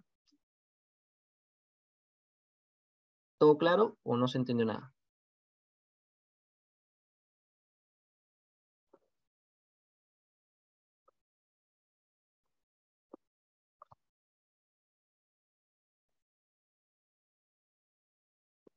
Ya, perfecto. Si todo está claro, podemos continuar, ¿no? A ver, vamos a continuar. Bueno, aprovecho esta imagen, chicos, para mencionarles que nosotros, como ayudantía, también hacemos algunas técnicas anatómicas. Acá están viendo esta imagen en la cual nosotros hemos represionado una placenta. Yo estoy trabajando ahora en la represión de un hígado. Así es que, bueno, son cositas que nosotros hacemos en la ayudantía. Y esta son fibras, bueno, son la disección de fibras blancas, ¿no? De encéfalo. Este es un cerebro de vaca, de chivo, perdón, en el cual hemos estado practicando. Y así hacemos diferentes actividades, ¿no? Para que estén más o menos al tanto de lo que hacemos en nuestra ayudantía. Y si no hay preguntas, vamos a continuar. Bien, chicos, la última parte, cerebro, ya para que se vayan, ya. ¿Cuánto ha pasado? Casi 1 hora y 10. Voy a tratar de hacerlo lo más rápido, pero comprensible también. Ya voy a darle las pepas que deben de saber, porque me he explayado, creo que en tronco bastante. Es bastante, de hecho, había bastante más que hablar, pero he tratado de resumirlo un poco, ¿ya? Entonces, ¿qué vamos a ver en cerebro, ya? En cerebro, eh, a ver, como les había comentado, acá ese es el esquema general. Nosotros vamos a ver ahora cerebro. Ya hemos visto tronco encefálico, cerebelo, y ahora vamos a ver cerebro. Entonces, el cerebro, como tal, también va a dividirse en diferentes áreas, en diferentes regiones, ¿ya? En las cuales vamos a tener los hemisferios cerebrales por un lado y el diencéfalo por otro lado, ¿ya? Vamos a ver ahora la orientación, cómo es que se orienta. En realidad, todo el sistema nervioso central estudió, o que se había estudiado hasta ese momento, algunos lo conocen como rostral, caudal, ¿ya? Cuando nosotros nos estamos refiriendo a la parte rostral, estamos haciendo alusión a la parte anterior o a la cara anterior. Y cuando nos referimos a la parte caudal, nos estamos refiriendo a la parte más inferior, ¿ya? Listo. El cerebro, o todo el encéfalo, mejor dicho, va a tener un eje longitudinal que se le conoce como el eje longitudinal del prosencéfalo, que es este de acá. También se le conoce como el eje de Forel, que va a ir justamente desde la parte del lóbulo frontal hacia la parte del lóbulo occipital. Esos van a ser los puntos de referencia anatómica para poder determinar esa recta, ese eje. Y vamos a tener otro eje que es un eje que va a pasar a nivel del tronco encefálico y va a irse hasta la médula, que se le conoce como el eje longitudinal del tronco encefálico o eje de Meynert, ¿de acuerdo? Entonces, todo lo que ustedes encuentren como rostral va a ser anterior o ventral en ¿cómo se llama? Eh, a nivel del sistema nervioso central. Y todo lo que ustedes vean como posterior va a ser dorsal también, ¿de acuerdo? Acuerden, solamente de relación en esos términos, ¿ya? Bien, entonces, esto es algo general. El cerebro pesa de 1 kilo a 1,2 kilos. Y vamos a ver que el cerebro va a estar dividido en dos hemisferios, ¿no? Un hemisferio derecho y un hemisferio izquierdo. Ahora, esos hemisferios van a estar determinados por el pase de una cisura, que es la cisura longitudinal, ¿de acuerdo? La cisura longitudinal, o también conocida como cisura interhemisférica, que nos va a estar dividiendo en un hemisferio derecho y un hemisferio izquierdo. Ahora, Paul, el cerebro va a estar dividido completamente, o sea, van a ser dos partes bien separadas por ese surco, por esa cisura, y la respuesta es no. De hecho, los dos hemisferios cerebrales van a estar comunicados uno con otro mediante una serie de estructuras que se les conoce como comisuras interhemisféricas, ¿de acuerdo? No vamos a hablar tanto de las comisuras interhemisféricas, vamos a centrarnos netamente en cómo identificar los diferentes relieves de las caras del cerebro, ¿de acuerdo? Entonces, acuérdense de eso. ¿Qué va a estar dividiéndonos en dos hemisferios? La cisura longitudinal o la cisura interhemisférica. Y a partir de esa división de la cisura interhemisférica, si nosotros vemos un cerebro, a ver, acá el cerebro se va a dividir en tres caras, ¿de acuerdo? Una cara externa, que es esta de acá, vamos a ver, una cara externa, a ver, una cara externa, que es esta de acá, una cara interna que va a estar en relación con las comisuras interhemisféricas y con la cisura interhemisférica, y una cara inferior que va a estar relacionada con la base del cráneo netamente, ¿de acuerdo? Entonces vamos a tener esas tres caras. Ustedes para poder estudiar el cerebelo tienen que recordar esas tres caras. ¿Listo? Bueno, lo que en general debemos ver o reconocer en la cara externa, pero en todas las caras, mejor dicho, van a ser lo que se conoce como los surcos o giros, ¿ya? Y estos pueden ser surcos primarios o surcos secundarios. Ahora, antes de pasar a los surcos, quiero que tengan en cuenta una cosa. Para estudiar bien el cerebro, ustedes deben de tener un orden, ¿de acuerdo? Como para que no se pierdan, porque si no se van a perder después. Primero, ustedes deben de saber qué es una cisura. Luego, deben saber qué es un surco. ¿Y cuál es la diferencia entre cisura y surco?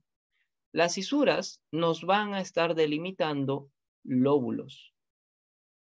Nos delimitan lóbulos. O sea, nos van a estar delimitando nuestro lóbulo frontal, nuestro lóbulo parietal, nuestro lóbulo temporal, nuestro lóbulo occipital. ¿Ya? De hecho, sea de paso, creo que a ustedes le dieron la clase. ¿Cuántos lóbulos existen? Pregunta, es una pregunta. ¿Cuántos lóbulos existen?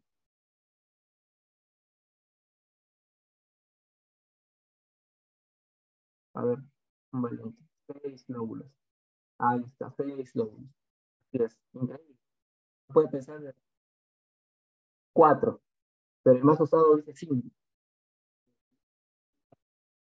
Le vamos a explicar un poquito por qué. Son 6 lóbulos, ¿de acuerdo? Entonces, son 6 lóbulos. Lo vamos a ver en un momento. Entonces, acuérdense, las cisuras nos van a estar delimitando lóbulos. Frontal, parietal, temporal, occipital, de la ínsula y el límbico, ¿ya? Y los surcos, por otro lado, los surcos nos van a estar delimitando giros o circunvoluciones. Circunvoluciones. Entonces, Paul, ¿qué es un giro? ¿Qué es una circunvolución? ¿Qué es una cisura? Bien. Una cisura, como les había comentado, van a haber cisuras importantes, les voy a comentar en un momento, pero las circunvoluciones en general son estos relieves que van a ver acá.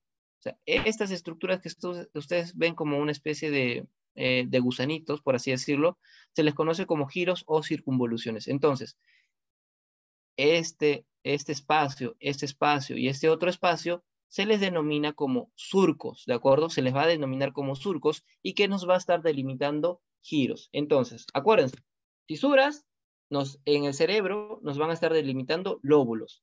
Dentro de los lóbulos va a estar delimitado por surcos, nos van a formar los giros, ¿ya? Quiero que tengan en cuenta o al menos relacionen lo que les estoy mencionando, ¿ya? Listo. Además de las caras, ¿de acuerdo? Además de la cara externa, cara interna y cara inferior, nosotros debemos reconocer polos. Vamos a tener un polo frontal por un lado que va a estar relacionado con el lóbulo frontal, un polo occipital que va a estar relacionado en la parte posterior con el hueso occipital y un polo temporal que justamente es la prolongación del lóbulo temporal. A este polo temporal también se le conoce como polo esfenoidal. ¿ya? Entonces vamos a tener esas cosas, ¿ya? Acuérdense, diferencia entre cisura y surco y qué nos está delimitando cada una de ellas, ¿de acuerdo? Además de que las cisuras son más profundas, ¿no? Eso sí lo saben de repente, y los surcos son menos profundos. Aunque eso es relativo, ¿eh? Me he encontrado con uno que otro surco que es bastante profundo y podría clasificarse según esa característica bien como una cisura, ¿no? Pero lo que sí deben de recordar siempre es que la cisura te delimita lóbulos y los surcos te delimitan giros o circunvoluciones, ¿ya?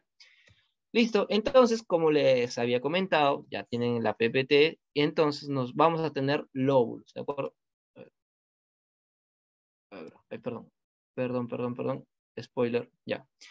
Bueno, entonces vamos a tener lóbulos. Nuestro lóbulo frontal, por un lado, nos va a estar, se va a encontrar en la parte anterior. Para ello, nosotros vamos a delimitarlo justamente acá, por esta gran cisura, que se le conoce como la cisura central. ¿De acuerdo? Cisura central. Luego, cisura central o cisura de Roland, ¿ya? Es una cisura. Luego, en la cara lateral, desde la base, mejor desde la cara inferior hacia la cara externa, ahí lo estoy dibujando, se va a proyectar a la cara externa, nos va a formar un giro, perdón, una cisura, que es la cisura longitudinal, perdón, la cisura lateral. Cisura lateral o también denominada de Silvius, ¿de acuerdo? De Silvius. Luego, en la parte posterior, nosotros vamos a tener acá esta cisura, que se ve poquito, de hecho, en la cara externa, que se le conoce como la cisura perpendicular.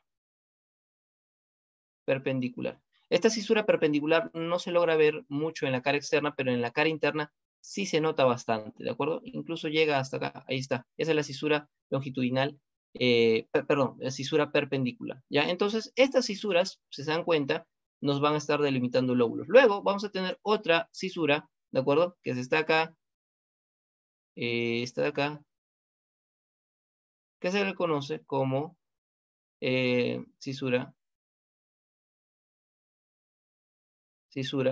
calloso marginal.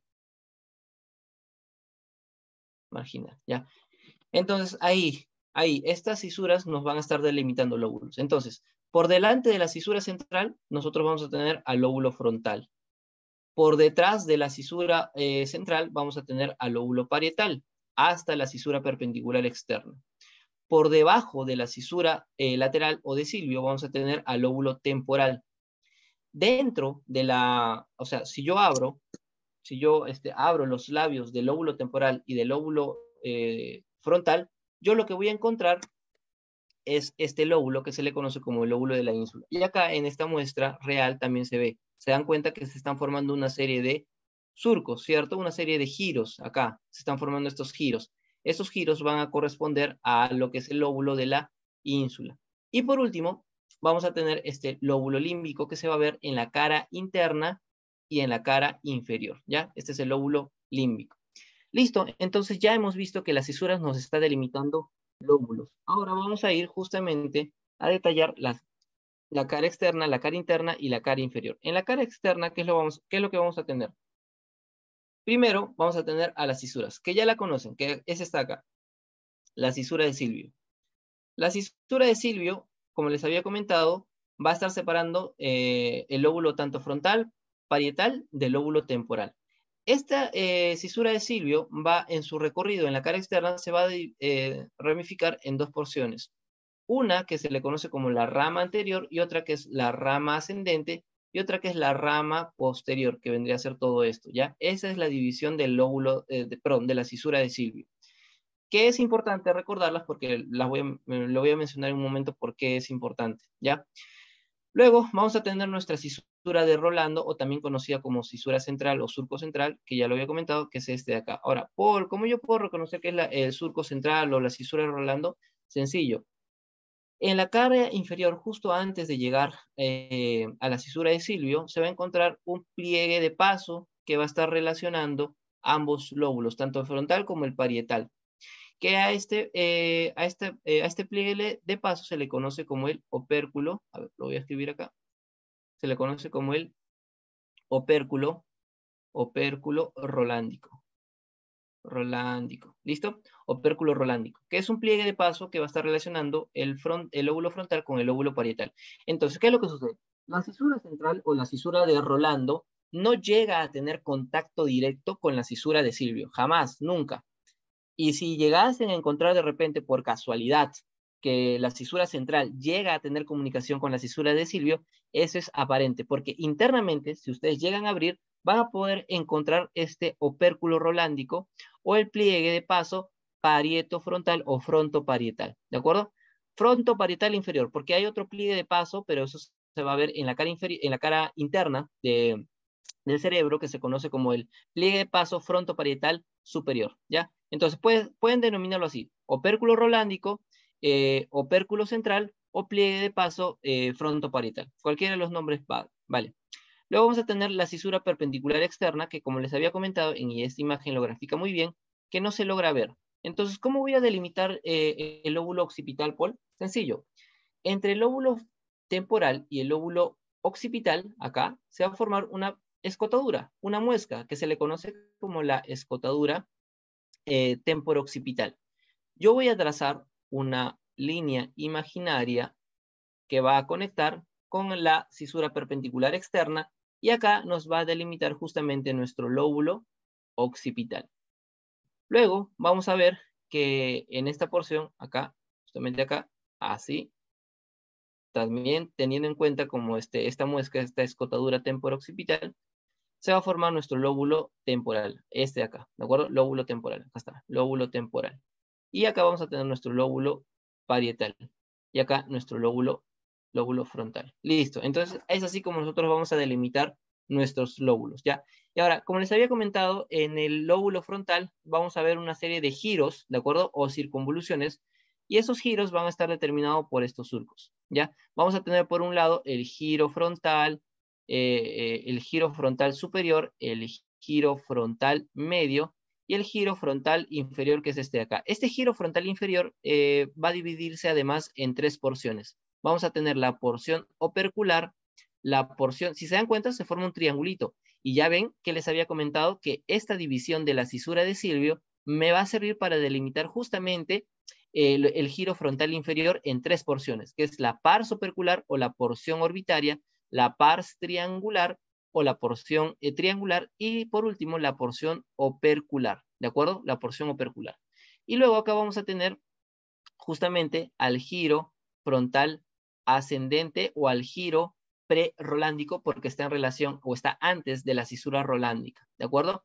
Entonces todo esto va a formar el giro frontal ascendente o el giro frontal, el giro pre-rolándico, ¿ya? Ahora, ¿por qué es importante? Les voy a comentar algo brevecito nada más sobre el giro pre-rolándico. El giro pre-rolándico se encuentra lo que comúnmente se conoce como el homúnculo motor, ¿de acuerdo? No sé si han escuchado hablar de repente en su academia del homúnculo de Penfield, ¿no? Que es una representación somática, es decir, de nuestro cuerpo, a nivel justamente del giro frontal, del giro pre-rolándico o precentral, ¿ya? Ahí se va a proyectar o van a estar relacionadas, se va a proyectar el rostro, la mano, el tronco, solamente en la cara externa. Y en la cara interna se va a proyectar parte del miembro inferior y las piernas, también hasta los pies, ¿ya? Pero quiero que recuerden eso, porque es importante este giro frontal ascendente o el giro frontal pre-rolándico, porque ahí se va a encontrar el homúnculo motor de Penfield,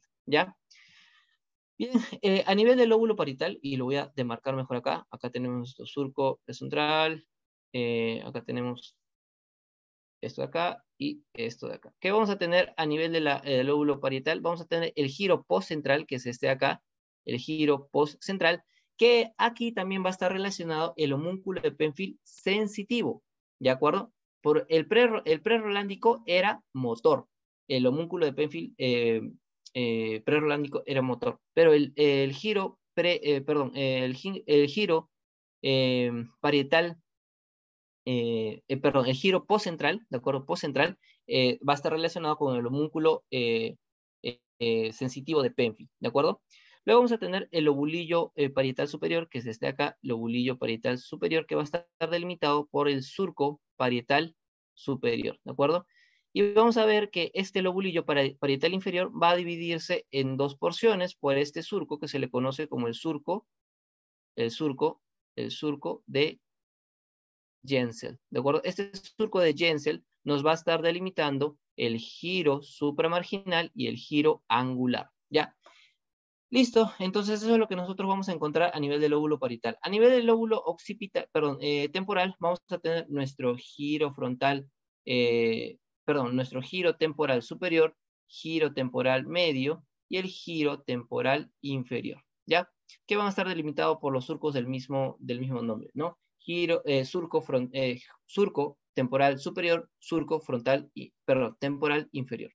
Y a nivel del lóbulo occipital vamos a tener el surco occipital transverso y el surco parieto-occipital, que es la incisura o la incisura preoccipital, o también conocida como la cisura semilunares, que vendría a ser justamente este de acá, ¿ya? Listo, entonces eso es lo que vamos a ver a nivel de cada lóbulo. Luego vamos a ver en la cara, vamos a encontrar. En la cara interna, lo que vamos a ver va a ser justamente una prolongación del lóbulo frontal, una prolongación del lóbulo frontal, es decir, el giro frontal superior va a proyectarse o va a dar una especie de curva, ¿de acuerdo? Va a dar una especie de curva y se va a ver en la cara interna, o sea, no es, simplemente es una continuación del giro frontal superior, ¿ya? Que vendría a ser este acá, giro frontal superior, ¿ya? Giro frontal superior, o también denominado medial, ¿no? Que simplemente es una continuación. Luego vamos a ver que a nivel del lóbulo temporal, ¿de acuerdo? A nivel del lóbulo temporal, vamos a ver al giro dentado, ¿de acuerdo? ¿Qué es este acá? A ver, vamos a ver, esto me está molestando un poco. ¿Ya? Vamos a tener acá al giro dentado, ¿ya? A nivel del lóbulo frontal, ¿de acuerdo? A nivel del lóbulo frontal y parietal, a este nivel vamos a tener acá al lobulillo paracentral, ¿de acuerdo? Este es el lobulillo paracentral. Luego vamos a tener, perdón. Esto de acá no.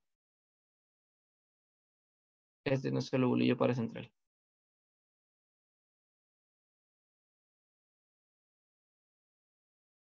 Este vendría a ser el lobulillo, no sé, el lobulillo paracentral, sí. Y este vendría a ser la precuña. Precuña. Y este vendría a ser la cuña. Y esta la língula. Ahora, se llama cuña porque justamente tiene la forma de medio triangular, ¿de acuerdo? Esta vendría a ser la cisura perpendicular interna y esta vendría a ser el surco calcarino. O sea, entre el surco calcarino y la cisura perpendicular interna se va a formar esta porción, este segmento en la cara interna que se le conoce como cuña. Entonces, antes de la cuña se va a formar, o nosotros lo vamos a ver en la cara interna, una especie de relieve cuadrangular que se le conoce como la precuña. Y más anterior a esto se va a encontrar el lobulillo paracentral. Se denomina paracentral porque este cachito que ustedes ven de acá es una continuación de la cisura central. Por eso se llama lobulillo paracentral, porque va a estar en la circunferencia, o mejor dicho, va a estar en la periferia de la cisura central. Y como les había comentado, hay en la parte de la cara interna hay un opérculo frontoparietal inferior. Este vendría a ser el pliegue de paso frontoparietal superior, ¿de acuerdo? Que nos va a estar separando, o bueno, es una continuación entre el frontal, que vendría a ser este, y el parietal. De ahí que también se llama lobulillo paracentral. Bueno, con respecto al lóbulo límbico, ¿cómo va a estar demarcado? El lóbulo límbico, ya les había comentado que va a estar delimitado por el surco calloso marginal, y va a estar relacionado por esto que vendría a ser el giro del cíngulo, ¿de acuerdo? Del cíngulo. ¿Qué más vamos a tener en la parte interna a esta porción que se le conoce como el istmo, ¿de acuerdo? Como el istmo, ya, el istmo. Y por último vamos a tener al giro parahipocampal, y toda esta porción nos va a estar formando justamente el lobulillo límbico, ¿de acuerdo? El lobulillo límbico. Bueno, en la cara inferior, ¿qué es lo que deben de recordar al menos importante de la cara inferior? Es que la cisura de Silvio nace en la cara inferior del cerebro, ¿de acuerdo? ¿Dónde va a nacer? Va a formarse justamente acá. Acá. en esta pequeña porción, en la parte lateral. Aquí se está formando una especie cuadrangular, ¿ya? A esta región que les estoy señalando o que les estoy demarcando se le conoce como la sustancia perforada anterior. La sustancia perforada posterior va a estar en relación con los pedúnculos cerebrales que les había mencionado ya hace un momento, ¿no? Entonces, esta sustancia perforada anterior va a estar delimitada anteriormente por las cintillas olfatorias o las cintillas blancas también denominadas acá. Hacia la parte lateral va a estar relacionado con la cintilla óptica y hacia la parte, hacia la parte medial va a estar relacionado con la cintilla óptica y hacia acá se está relacionando con el giro parihipocampal. Entonces, de la diagonal justamente entre la cintilla olfatoria y el giro parihipocampal va a formarse la cisura de Silvio, ¿de acuerdo? Y esta cisura de Silvio se forma acá y va a expandirse en la cara externa en la disposición que ya les había comentado, ¿no? Entonces, ¿qué vamos a ver acá? A nivel del lóbulo frontal vamos a ver los surcos, ¿de acuerdo? Vamos a tener el surco olfatorio y el surco orbitario. Acá está, nuestro surco orbitario. Entonces vamos a tener por un lado el giro recto que se va a formar acá y vamos a tener los giros orbitarios que van a ser el anterior, el posterior, el medial y el lateral. ¿De acuerdo? Entonces estos vendrían a ser los surcos. Este es el surco orbitario y este es el surco olfatorio, ya que nos va a estar delimitando giros. Eso es a nivel del lóbulo frontal. A nivel del lóbulo occipito temporal, también se van a formar una serie de surcos mediante el surco occipito temporal y colateral. Este vendría a ser el surco occipito temporal, este de acá. Surco occipito temporal. Y este de acá va a formarse o va a formar el surco colateral. ¿Y qué nos va a estar demarcando? Nos va a estar demarcando el giro temporal lateral, el giro temporal medial, perdón.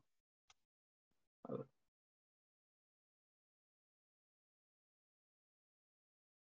Ya. Nos va a estar demarcando el giro temporal lateral y el giro temporal medial, ¿de acuerdo? Este giro temporal medial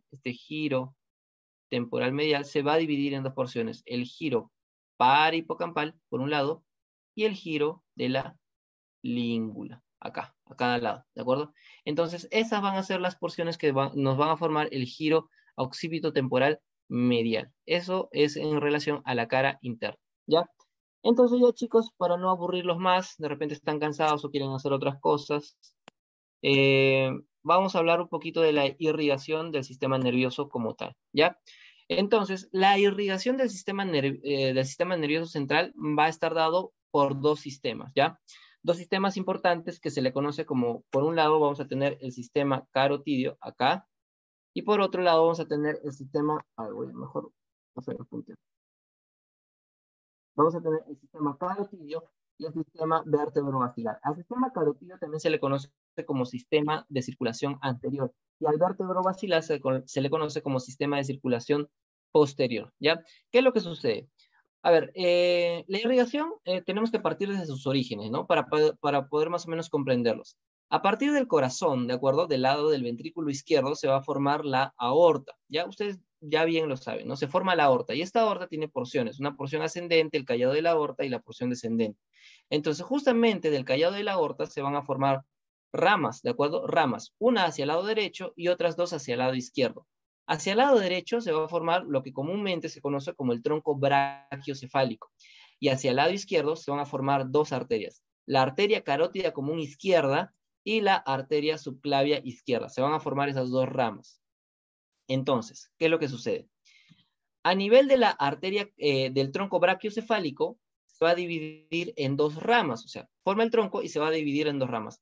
La arteria común, perdón, la carótida común derecha, que va a ascender, y la arteria subclavia, que ahí está, se está formando. Acá está. Entonces vamos a tener carótida común derecha y la arteria subclavia, por un lado, que se va a formar a partir del tronco brachiocefálico. Y en cambio, la carótida común izquierda o carótida primitiva izquierda se forma directamente de la aorta. Y la arteria subclavia también se forma directamente de la aorta. Es decir, no hay tronco brachiocefálico al lado izquierdo. Solamente vamos a hablar del tronco brachiocefálico cuando estemos refiriéndonos al lado derecho, ¿de acuerdo? Listo, y a partir de la carótida primitiva se van a formar dos arterias, que es la carótida externa y la carótida interna. La carótida externa no nos importa en este momento para explicar la irrigación, sino la carótida interna. Esta carótida interna, cuando llega al encéfalo, se va a dividir en ramas, se va a dividir en tres ramas importantes. Una, la comunicante posterior, otra, la arteria cerebral anterior, y esta cerebral anterior va a formar una rama de comunicación con la cerebral anterior del lado opuesto, que se le conoce como la comunicante anterior.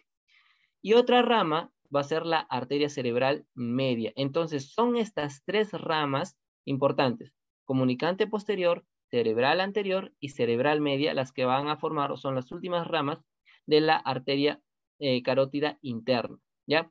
Entonces, eso es por un lado, ¿ya? Entonces, ¿qué es lo que sucede?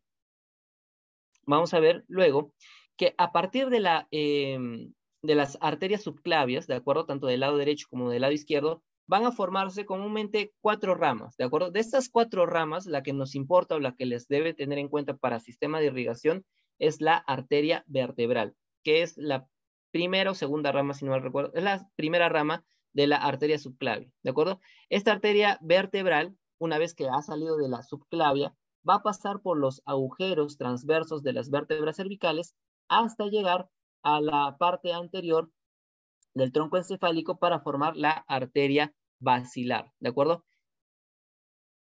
Perdón, antes de llegar a formar esta arteria vertebral en su recorrido va a formar una serie de ramitas que es la arteria cerebelosa posterior inferior y la anterior. Pero luego se va a formar ambas arterias, arteria vertebral derecha y arteria vertebral izquierda, van a formar la arteria basilar. Y a partir de esta arteria basilar se van a formar la arteria cerebelosa anteroinferior, las arterias pontinas, la arteria cerebelosa superior. Y por último va a formar la arteria cerebral posterior. Entonces, ustedes de repente han escuchado sobre el polígono de Willis, ¿no? Pero no es un polígono como tal, sino que es un circuito arterial. Y este circuito arterial lo que hace, o conocido como el circuito de Willis, ¿de acuerdo? El circuito arterial de Willis, lo que hace es formar una serie de comunicaciones y anastomosis para que, si por un lado una arteria se obstruye, pueda ir por otra arteria y continuar su recorrido y no afectar a ciertas áreas del cerebro. Bien, esta es la ramificación de las arterias de la irrigación del encéfalo, tanto el sistema anterior, a ver,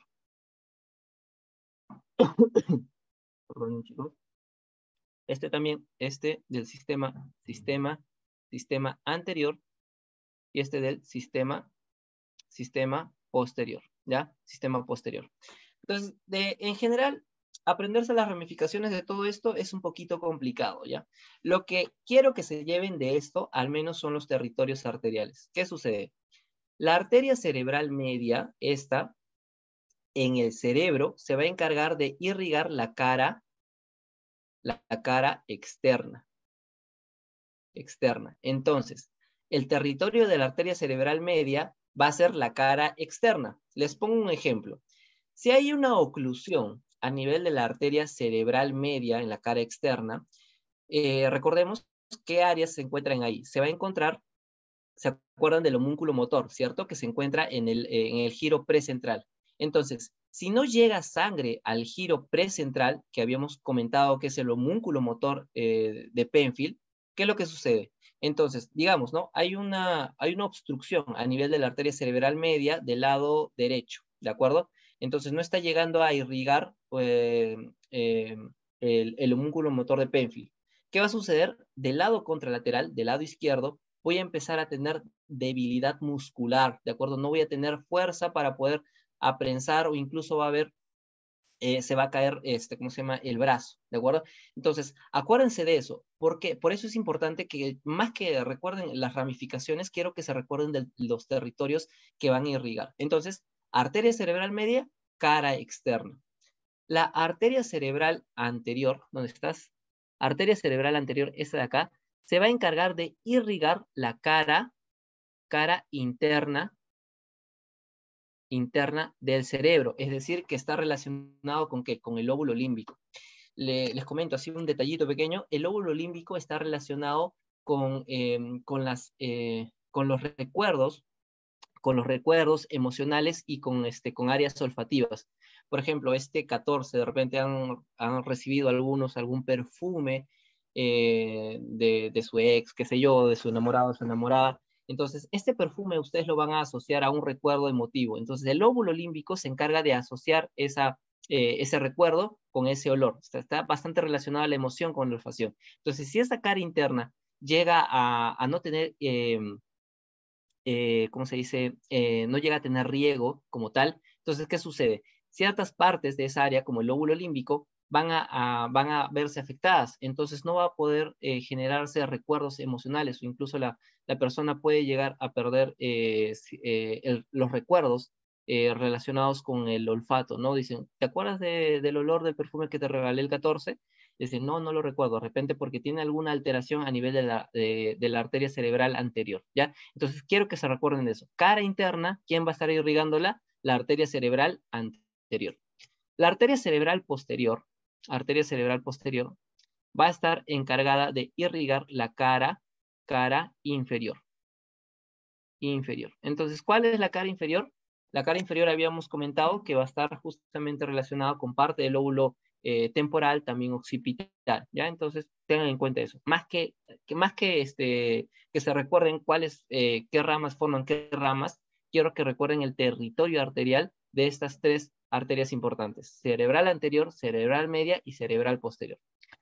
Bueno, chicos, hasta aquí voy a dejar el introductorio. Es un introductorio, se ha ido bastante, casi han sido 2 horas. Si tienen alguna duda o pregunta, no sé, hasta este punto, la pueden hacer con toda confianza. eh, o en todo caso, si ahorita no tienen ninguna duda, ninguna pregunta, me pueden contactar al interno, ¿ya? Las diapositivas que he usado el día de hoy son de mi compañero Roland Sáenz, que no ha podido venir. Visítenlo en su canal Neurostroming Brain en Instagram. Sube contenido a veces bastante interesante. Y bueno, a mí también me pueden seguir en mi Instagram, lo puse al inicio, es Kevin Poltino de la Cruz, que también subo contenido relacionado a la anatomía que me gusta, ¿no? Si tienen preguntas, chicos, si no lo dejamos hasta acá. ¿No hay dudas, no hay preguntas? ¿Todo, todo claro?